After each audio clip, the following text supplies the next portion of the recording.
Assalamualaikum warahmatullahi wabarakatuh. Sampurasun masih dina bagian pengajaran pengalaman pribadi bagian katilu eta tujuan pengajaran masih sami.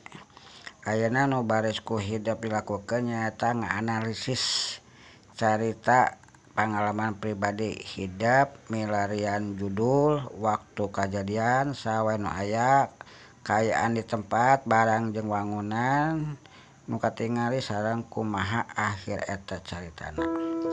Titenan mangga di screenshot aya pengalaman pribadi labuh tina motor ku hidup dibaca di screenshot terus dianalisis di masyarakat nu tadi nu ku hidup kedah di pelarian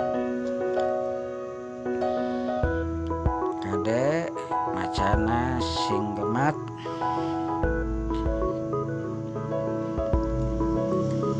santos beres ku hidup di foto dikirimkan japri ka guru hidup.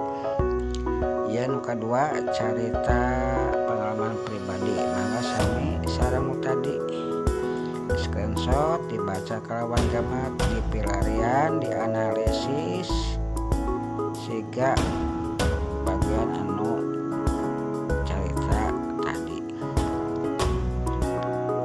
di pelarian judulna sahabat nu ayana sareng kumaha akhir carita pengalaman pribadi.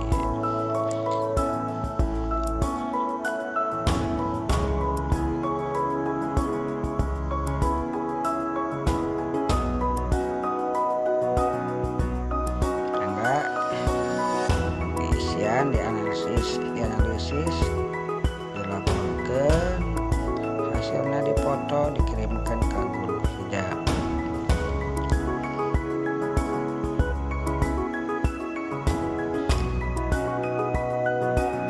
Sakitu pengajaran dinten ieu hatur nuhun pakai masker jaga jarak cuci tangan tong hilap. Wassalamualaikum warahmatullahi wabarakatuh.